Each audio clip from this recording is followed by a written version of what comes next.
గ్రామాల్లో సమస్యలు ఎక్కడికక్కడే పేరుకుపోయాయని ఇప్కో చైర్మన్ ఏలేటి వెంకటరెడ్డి ఆవేదన వ్యక్తం చేశారు. కాంగ్రెస్ ప్రభుత్వం వెంటనే స్థానిక సంస్థల ఎన్నికలు జరపాలని డిమాండ్ చేశారు. సిద్దిపేట జిల్లా చిన్నకోడూరు మండలం మాచాపూర్ గ్రామంలో నిర్వహించిన మీడియా సమావేశంలో ఆయన మాట్లాడారు. కాంగ్రెస్ ప్రభుత్వంలో గ్రామాలు అభివృద్ధికి ఆమడ దూరంలో ఉన్నాయని, గ్రామాల్లో అభివృద్ధి జాడ కనిపించడం లేదన్నారు.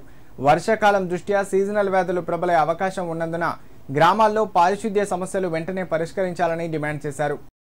గ్రామ స్వరాజ్యం ఈనాడు మురికి కూపాలుగా మారిపోయింది.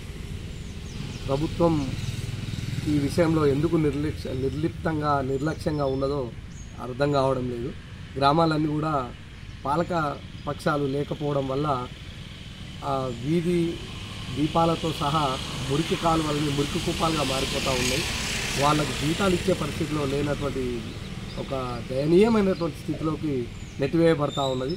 గ్రామాలు ఈ విధంగానే ఉంటే ముందు అవి కూడా డంప్ యార్డ్లలాగా తయారవుతాయి.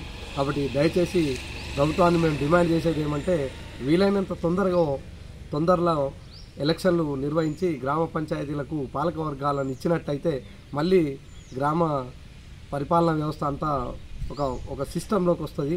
దానివల్ల గ్రామాలు అభివృద్ధి చెందుతాయి, మంచిగా జరుగుతుంది. కాబట్టి మేము డిమాండ్ చేసేది మరొక్కసారి అతి తొందరలో ఎలక్షన్లు పెట్టి పాలకవర్గాలు నియమించవలసిందిగా మనది. నేడు గ్రామాల పరిస్థితి చాలా అధ్వానంగా ఉంది.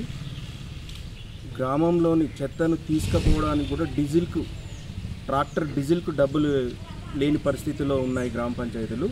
తొందరగా స్థానిక సంస్థల ఎన్నికలు నిర్వహించి అభివృద్ధికి తోడ్పడాలని కోరుతున్నాం.